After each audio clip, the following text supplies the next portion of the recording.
Welcome to Joy in the City, True Stories Edition. I'm Lindsay Salyards, and you're about to see what God is doing in our city.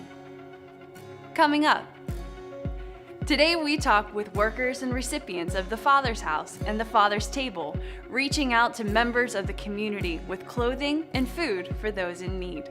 All that and more coming up now on Joy in the City, True Stories. God is on the move, on the move, hallelujah.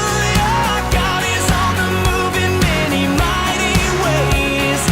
God is on the move, hallelujah. God is on the move today.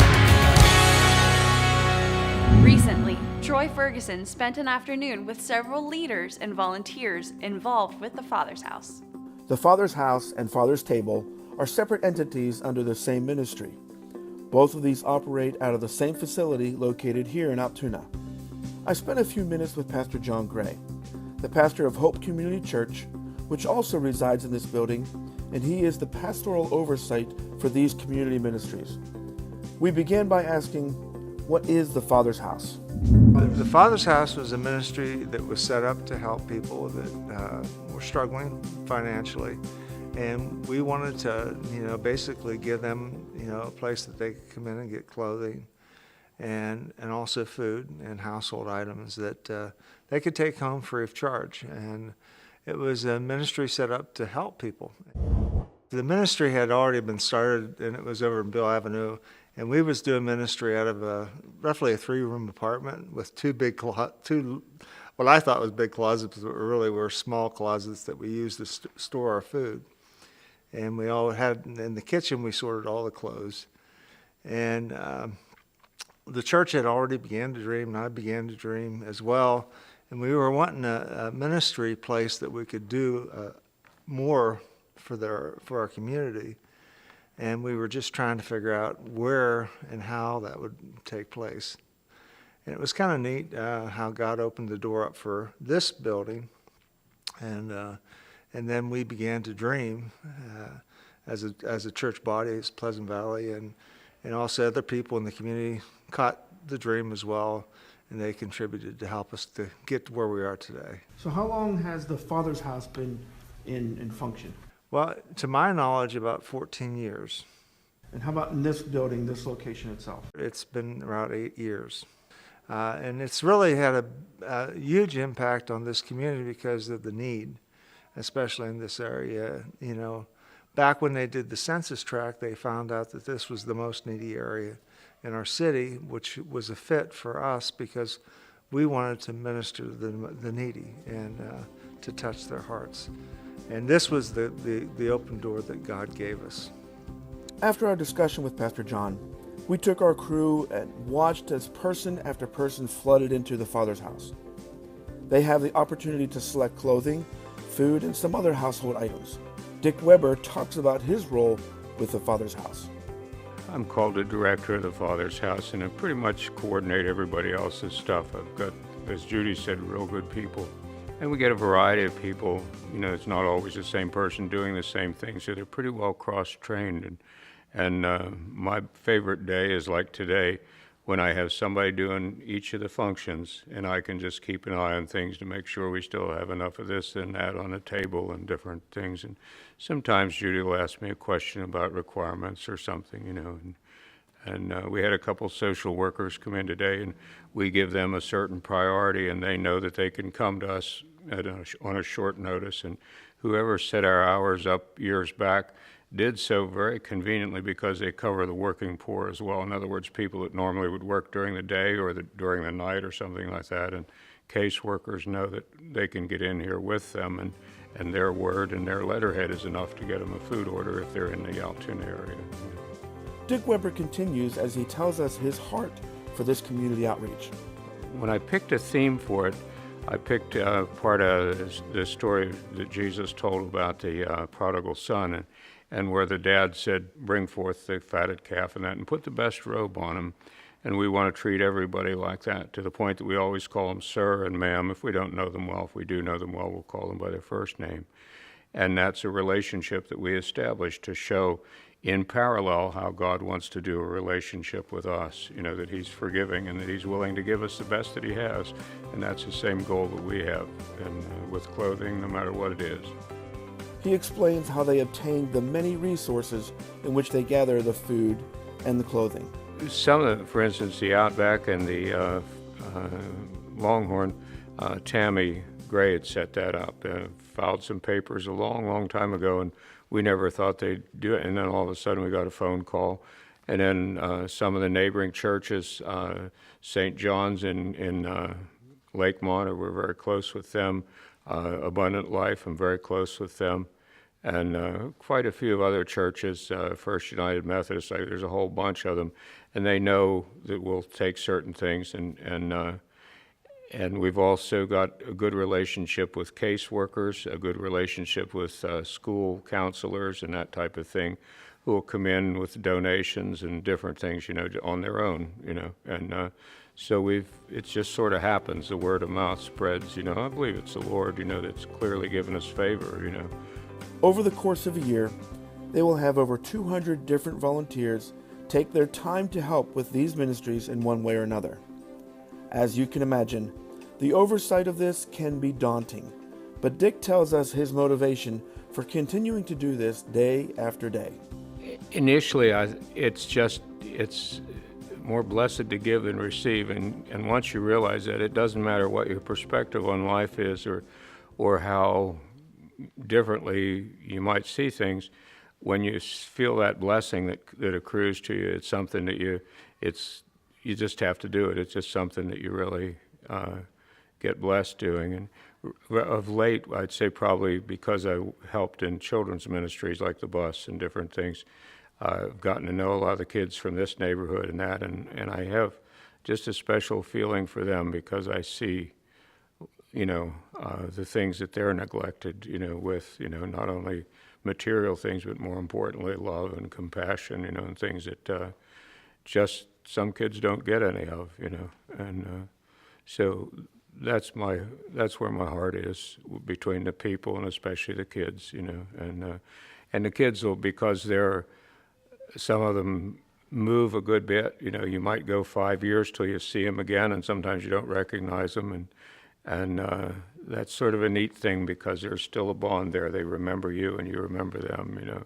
and there's a lot of them I hope to go to their weddings if I live long enough, that kind of thing. And I tell them that, that I'm expecting good things to happen to them. And I see that in some, and quite a few of them, as a matter of fact. Of the 200 plus people involved, Dick maintains a database of every volunteer involved and takes advantage of the opportunity to minister to them as well. Well, I take pictures of everybody, try to, and so that I go back and I'll look, I'll forget that so-and-so used to help me, and some kids are doing it for First Communion, some are doing it for advanced classes in high school. It's a requirement for the curriculum and all kinds of different reasons, but they still come, and probably 30% of them, maybe 60, have never been exposed to a spiritual environment before. When we pray every night before, before we open, and ask the Lord's blessing on the food and the things that we're doing, sometimes you can sense not a discomfort, but they've never been in this place before, and even that in itself, they're in the door. They've broken that first, a barrier to having some, that people have relationships, with God, and so there's a wide range of people, just a beautiful range of people. As I wrapped up my discussion with Dick, I asked if there was a particular story he could share about how God has intervened in the life of a person through this ministry. We have a little annex area there that we can stick a single bed size item in there, and people know that it'll say help yourself. And there was this young woman in a tiny car who called before she came, and I had no idea what she had, but she said, I'm looking for a bed. I said, would a single do? Because we had one in the thing. And I said, do we have one? And are you interested? Yes, I'll come be right over. And she saw the bed, and she had this little car which there was no way we could even tide that box spring and that mattress on there, but she backed right up the sidewalk, right up to the door, with a determination that she was going to take that bed home with her. At the same time, there was a woman delivering her brother. She'd come all the way from Somerset to get her brother over on the other side of Altoona and bring him over for a food order. And she's coming with a pickup truck, and she pulled in behind this other woman, and they both are walking toward the door, the young woman, and she's getting ready. She's taking this mattress out there, and there was no way. We've tied all kinds of things on cars that had a decent size to them, but there was no way that thing was going on. And just as she was carrying that thing out the door, the lady behind her said, where are you going with that? She said, I'm going to take it home, for my daughter, or whatever it was. And the woman said, the woman who'd come all the way from Somerset to pick her brother up said, let me take that home for you. And they walked right past her little car, put it in the truck, and they drove off, And that was faith. That woman knew that she was going to take that thing home, and you like to see that. Dick's wife Judy is another gem who works side by side with him at the Father's House. We discussed her role in the management of this organization. Father's House, I take care of all the books.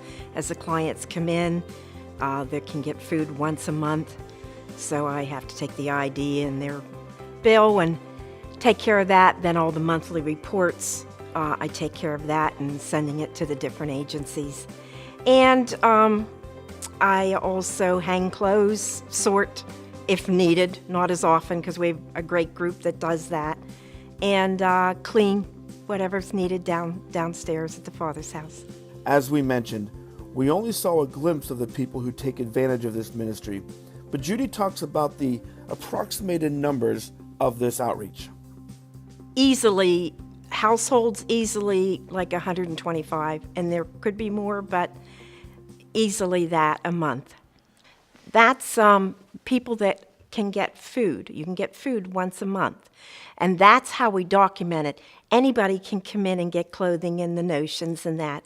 We keep a running tab, but that's not really even needed. We just like to see how many people actually come in on a Monday and a Thursday and a Saturday. But the number I gave you before was actually people that come in for food. I concluded my time with Judy asking a similar question that I asked Dick. Aside from the food and clothing, what's the impact you're seeing in this ministry? As I was saying, we become family. We become close with a lot of them, where we can ask them, hey, how's your son? Did he get the job? In fact, we just had a lady in today. Hey, would you pray? My daughter, this is the third time she's going for her test for nursing. And we pray, and we do that down there. And just people that come through that you see them you see their children, then you see them grow up and they have children. You grow with them, and you hope with them for better things. And we've cried with them. We have. And you try to give them hope, which is where we're at. I mean, it's the way it is. Hello, my name's Tim Lazinski, and I'm here to remind you on April the 1st over at the Lighthouse, it's a good program over there. We're going to have an event that's going to promote Christian men. Christian men you may know, they're Pittsburgh Steelers football guys. Football guys, so all you men out there that love football, I want you to come and see this. Men like Robin Cole, Craig Wolfe, John Cole that used to play for the Steelers. Stefan and Leo Wisniewski, who play for different ones. They were at Penn State for a season. But they're not here to share their football ventures right now. They're here to share their love of Christ and how Christ has worked in their lives throughout all of that. We think as professionals that we've arrived once we become a professional, but these guys are here to share their testimony about how God has worked in their life. So take advantage of this. The tickets are $20. It's a continental breakfast. We'll have donuts, coffee, fruit, all that good stuff. We're going to cut up a little bit. We've got Josh Schaefer coming to lead us in worship and music, and we're going to have great testimonies from these guys. It'll improve your life. So take time out. April 1st, tickets are $20 each. We have them available.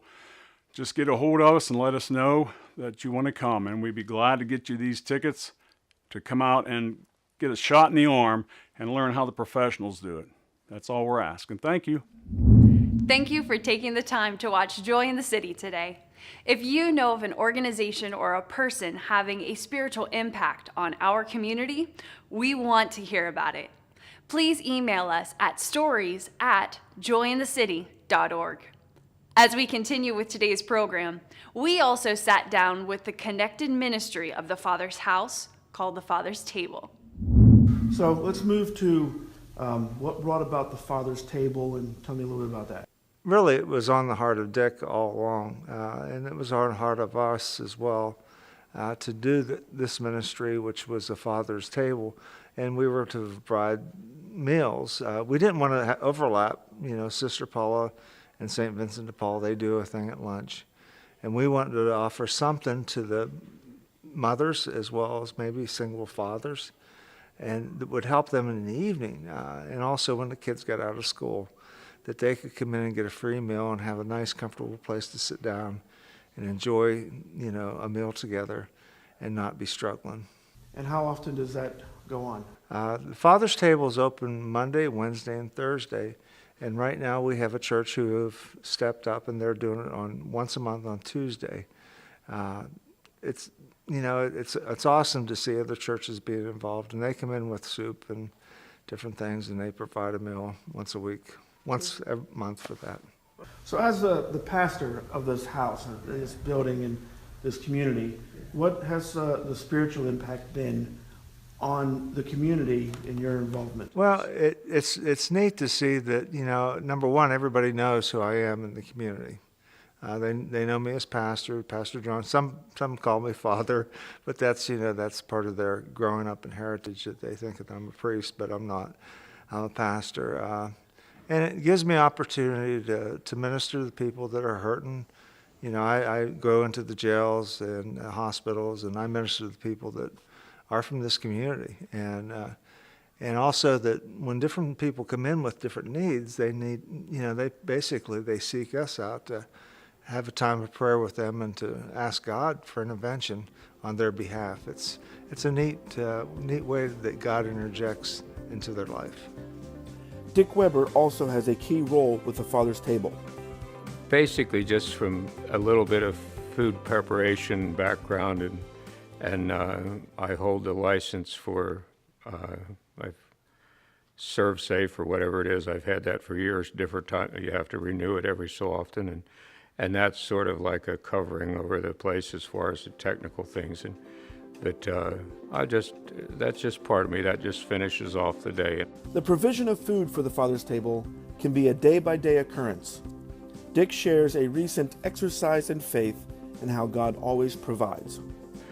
The other night, a church gave us a bunch of, they were fundraisers, and they were ham loaves, and they were uncooked.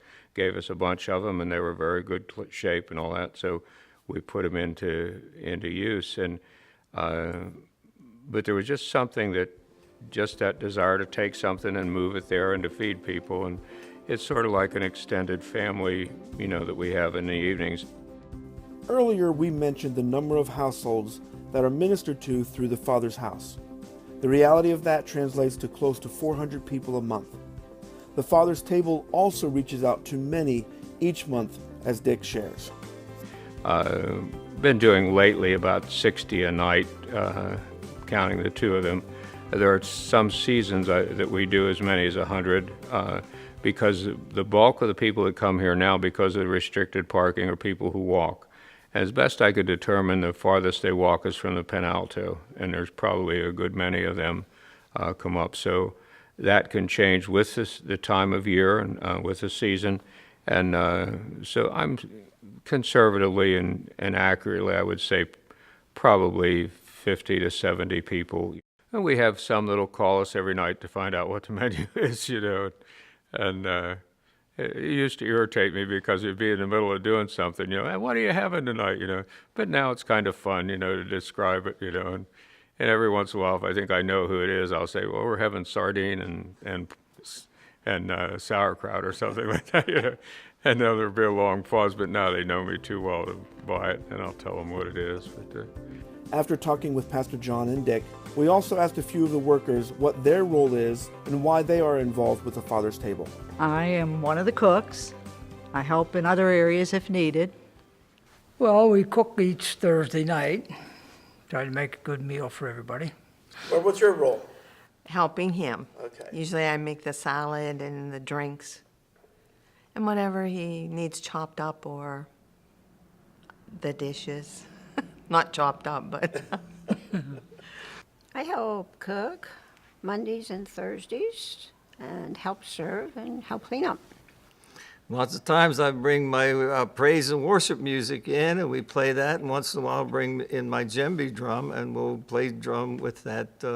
It's a nice thing for the people that are eating dinner and all the others. It makes it a more beautiful restaurant type affair. It's always good. I serve food here Monday, Wednesdays, and Thursdays. I enjoy it. I do it because I enjoy it and because I was going through some difficult times and it helped me to get through that. Okay. And I enjoy being around the people. A lot of times when you're volunteering, it's not so much work. I mean, you get tired, but we enjoy doing it. And I like to tinker with cooking. I don't want to work in a restaurant 5 or 6 days a week, but this gives me an opportunity to do something I like to do, 1 day a week. So I enjoy doing it. I do it because I like to. I like seeing the people come in and the things that they tell us and the things we see, and they're always so thankful. And just to help Kedrick out. I love it.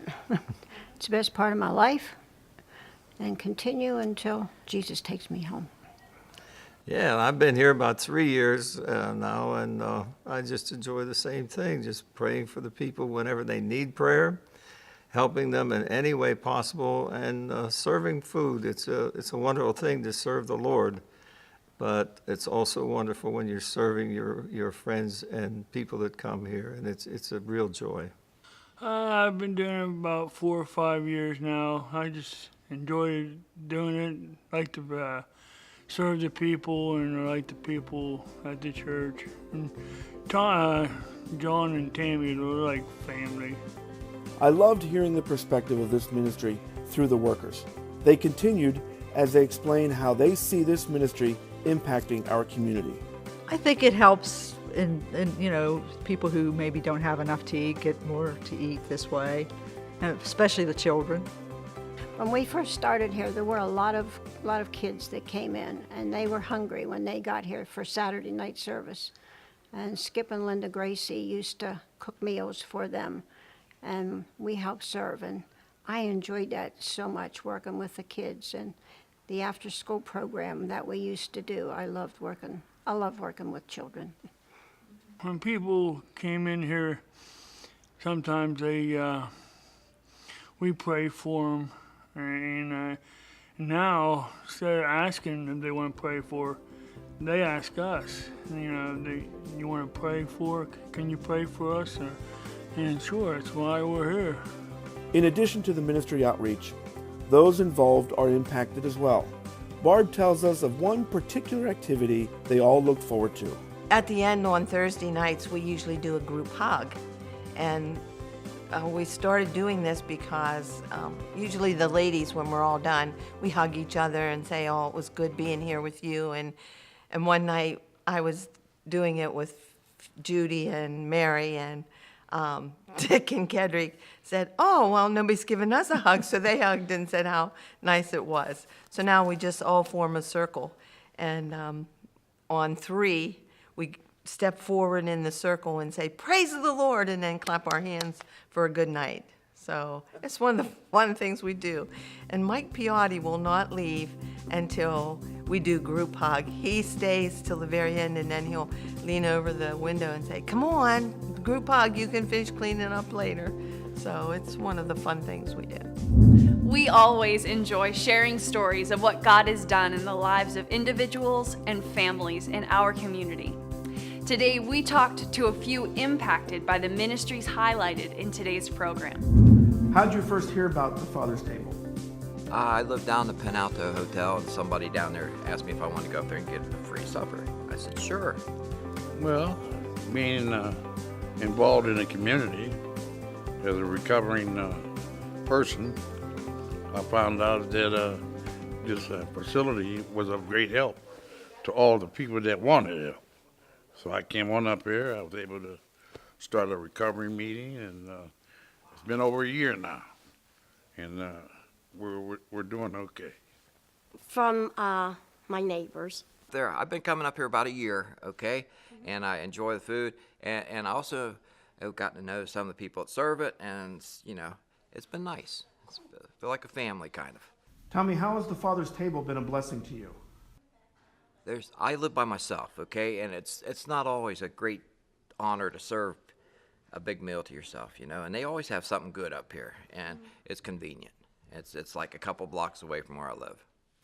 They turn no one away. If you're hungry, even myself, if you're hungry, I'll feed you and I can eat you. But I don't want to see nobody go hungry. I think it's very nice. And I really like it. They serve great food. I think. I never go away here without a full stomach. I'm here every Saturday, I see it. And I think it's a good thing, not a bad thing for the community. It's been a blessing for me to have, and the people have been so nice to me, you know, and some of them even know my name, you know, so it's nice. It's sweet.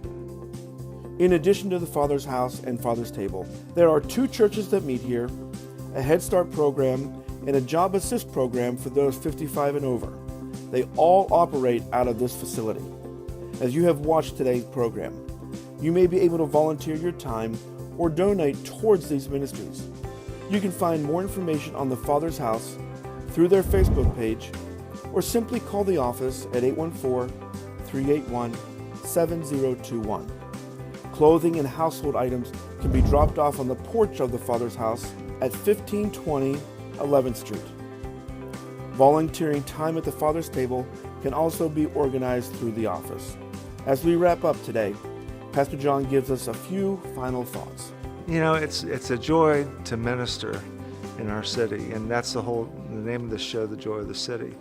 And it's our joy to touch the lives of the people that are living in this community.